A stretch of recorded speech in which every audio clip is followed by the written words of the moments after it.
friends, this is Rick, and this is your seat at the table, and we're looking at the latest review from Middle-earth role-playing gamer Merc is Dagorlad and the Dead Marshes.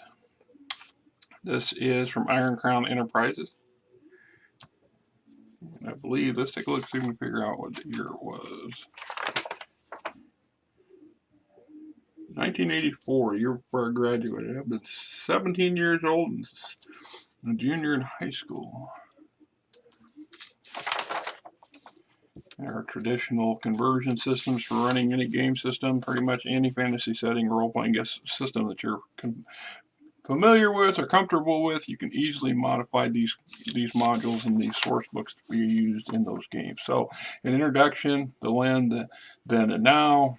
It says, south of the Wilderland and north of Mordor lies a widely varying landscape stretching from the scarps and cliffs of western Emyn Muil through the swamps and marshes of the Nindalf to the bare plains known as the Dagorlad or Battle Plain.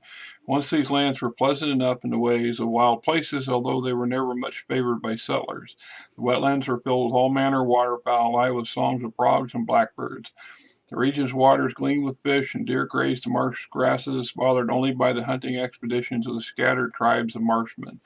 These folk were almost always left alone, ignored by the wars and battles which raged around them, for their watery lands had always been too difficult for an army to cross with any speed, and treacherous indeed for those not born in the marshes. Instead, travelers have always gone by the way of the broad plain before the dark gateway of Mordor. This expanse was once covered with wild grains and other grasses, which quickly sprang up to hide the remains of the great war fought here at the end of the Second Age. Then we got the plain itself, the marshes, climate, the flora, and the fauna.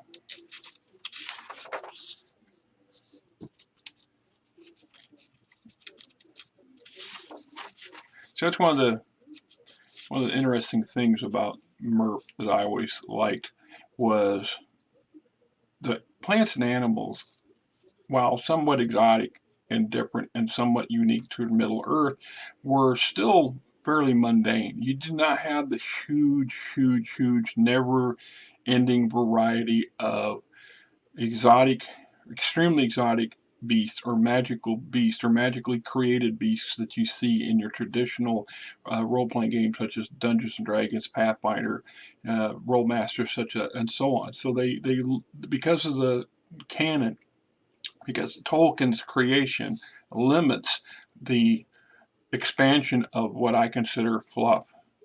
I mean, it's one of the downsides, perhaps, for the companies who want to present the game system, and is that they're limited, that they can't just keep adding more and more and more stuff like you do in most of your traditional systems. But that's just my personal opinion. There's a lot of challenges to be overcome by just dealing with the regular mundane things. You deal with a bear, and you got a sword in your hand as opposed to a rifle at long range. Talk to me about dealing with a bear. I'm just throwing that out there. Peoples of the region, the Marshmen themselves, Marshman culture, their government, the men in Gondor. Said, until the plague, large numbers of settlers steadily migrated to this area from more civilized lands to the west. First came the soldiers who built the roads and fortresses in the name of Gondor. Past their hills came the settlers, mostly younger sons of good families looking to hold a fife and become a knight. Next came merchants and craftsmen and innkeepers who constructed towns at wells and crossroads, encouraged by the government's offer of cheap land and military protection from raiders, usually in the form of government-built stockades or even proper towns with stone walls. Finally, the luxury people arrived, the tailors and jewelers, musicians, wine merchants, dancing girls, and so on. Soon dozens of thriving little towns served the trade routes from Rohirrim to the lands further east. Civilization had come to Gondor's eastern holdings. Much of this has changed, of course. Whole towns are emptied. Most of their people died of the recent plague, and survivors fled eastward. The plague was pretty devastating to large portions of the west, but this particular region was hit horribly among the hardest, in part because its nearness to the eastern venues from where the plague had been brought from. And that's the truth. I mean, the whole area was pretty much depopulated in a year. And it's pretty it's something in our modern times we really can't really put our fingers around and get a wrap around in our head, because while it's happened on Earth numerous times in deep history, most recently not so much. I mean, the closest things would be some of the genocides that occurred in the last 30, 40 years in isolated locations, but we've never seen, the last year's pandemic, uh, in the sheer amount of people who passed away, who died from it, is still a drop in the bucket against the total population of the planet. Now, had we all had a brief worry, or majority of us had a brief possible insight of what could have been, if the pandemic was severe enough to kill off 1 in 10 people, 10% of the world population, that would be devastating for a lot of areas. Not the end of the world per se, but it would have been pretty harsh. So we got the men of Gondor, the Ashtrags, or two tribes of these relatively peaceful easterly nomads. You may be found in the Dagorlad region. So their culture, their government, urban Northmen, um, Orcs. So some people may not consider orcs a people, since some may not consider orcs as a people, but since they have a man-like form, a loose tribal structure, and some degree of intelligence, they are considered so here. They're the strong, ugly, quarrelsome creatures were one of Morgoth's earliest creations. Blah blah. We're going to go into that. I guess hashed over and over. Some trolls, the undead, because of the dead marshes, hence their name. There and the sheer amount of violent deaths that occurred in short order over a number of year period in this region, there are sections that are just thick with undead, which makes them a larger concentration. If you look in Middle Earth, there are certain regions or areas of Middle Earth where the undead seem to congregate the most. They're most frequently encountered.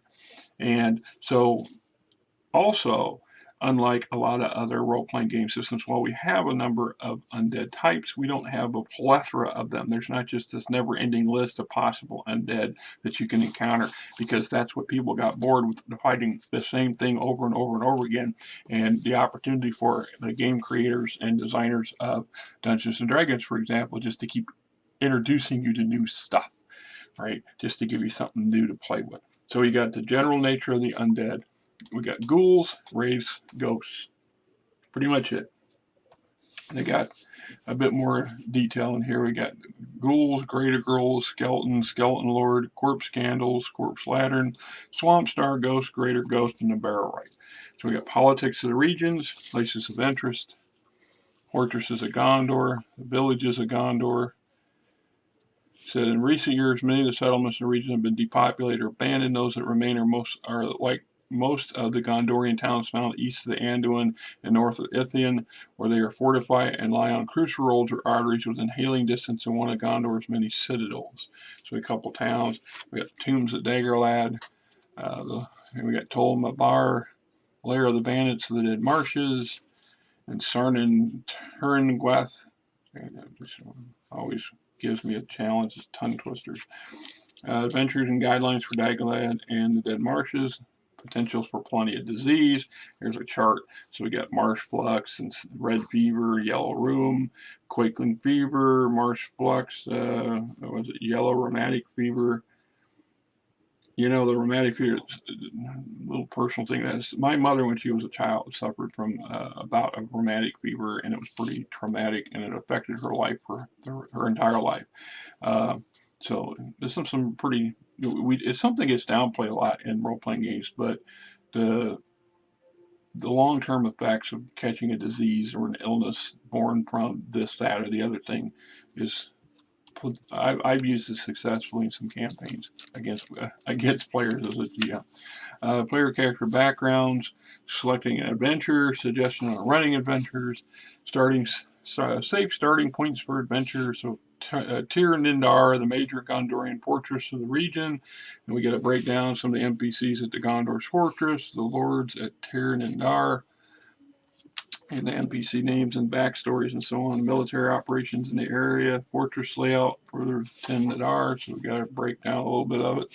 There was like all these modules and source books, there's a map that comes with this, or did come with it, and I don't have the larger version of it. But so here's the one that comes on the front page, and it shows the placement. The area we're looking at is this area here, this whole region of the Dagorlad.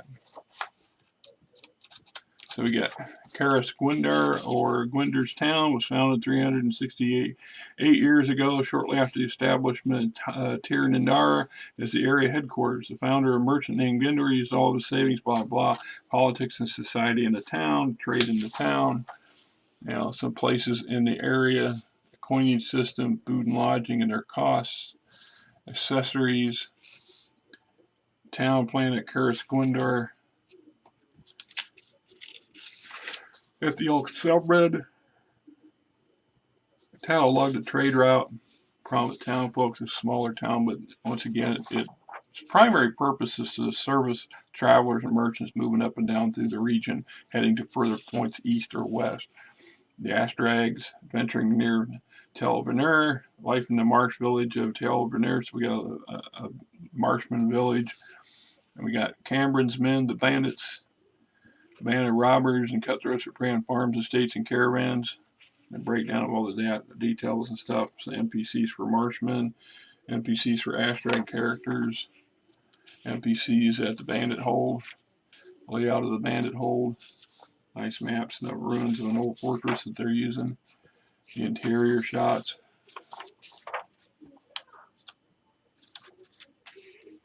The gift caravan and adventure. Let's see. The task: the PCs take the job. Horn will pay them the money, and they will set out the next morning. First day's journey should be basically to protect his caravan against the bandits, and then dealing with the bandits in the raiding part. And then you can go to further the adventure. They can then actually go to Tel Mordor and deal with the bandits on their own turf, and perhaps clean up the ruined fortress and whatever loot that they get, and maybe maybe the bandits are worth, their heads are worth some gold. Who knows? Adventures at Dernglast, 12 miles southeast of the Dead Marshes, not a place to suited for the weak. It's the inexperienced, the faint of heart. The commanders of Gondor do not know how foolish they are when they scorn the marshmen and ashdrags who fear the rock formation known both as the High Fortress and Sarnin Thurglath, or the Rocks of Secret Shadow. The Gondor's best scorn the notion that orcs and trolls have been seen in this grim area near the northeastern corner of the Dead Marshes, yet already a dozen scouts and messengers have been lost near the lofty stone outcropping. How much more terrified would the natives be if they knew the real secret of the shadows of the rock? So we got the coming of Miruimor and the history of this evil place. It says here, far to the south in Umbar, the city corsairs. A group known as the Dark Religion worships surrounding secret caverns. This young lady of black Nimrian blood, a member of a lordly family, this lady called Ferlin, was already at 23 an accomplished black mage. In her studies, she became to realize all of Sauron's seeming devotion to the cause of black Nurians was merely a part of a power play against the Valinor. This only increased her passion for the evil spirit who was the dark delight of her mind and soul. How clever of him to have taken her illustrious ancestors that way. However, her new attitude, which led her to study Elvish tongues and other forms of knowledge generally despised by her people, also led her to believe that she herself should soon be leading the dark religion, etc., etc. So you get an idea where this is going, and you're running to deal with this pretty potent sorceress. So it says here, Miruimor and her servants. At this time, the mistress of Thurin Wast is 92 years old, but her Nurmurian blood helps her pass for a woman of 35. Her looks are still almost as glamorous when she turned the heads of Osculi's finest. Blah, blah, blah, blah. So we get the layout of her lair, and some of her henchmen and her flunkies, and most of the NPCs that you can encounter of significant worth there. The layout completely. So this would be a challenge rating for level 5 to 8 characters. They need to be 5 to 8th level to be have a chance of dealing with what's going on here. Camler the Healer of Power in the Dead Marshes. That's adventures. So we got adventures with the undead. dealing with a black Numerian burrow, which is also a temple to Sauron. We got some evil priests and other yahoos to deal with. So we got some nice little color maps to go along with the stuff. So Karis Gwendar, Terra Nidor, Saren, Thurnglath, Ethel Carablane, etc., etc. So, like I said, this is really good. It was one of the early ones that came out too, and I used it quite a lot. I had a lot of fun with it, and I ran a number of campaigns. I also tapped it for several source material for some adventures in marshes and some swamps and areas in other game systems that I've run. If you get a chance to get this or you can see it, it's worth having if you can get it. Right. Till next time, this is Rick, and this is your place, your seat at the table.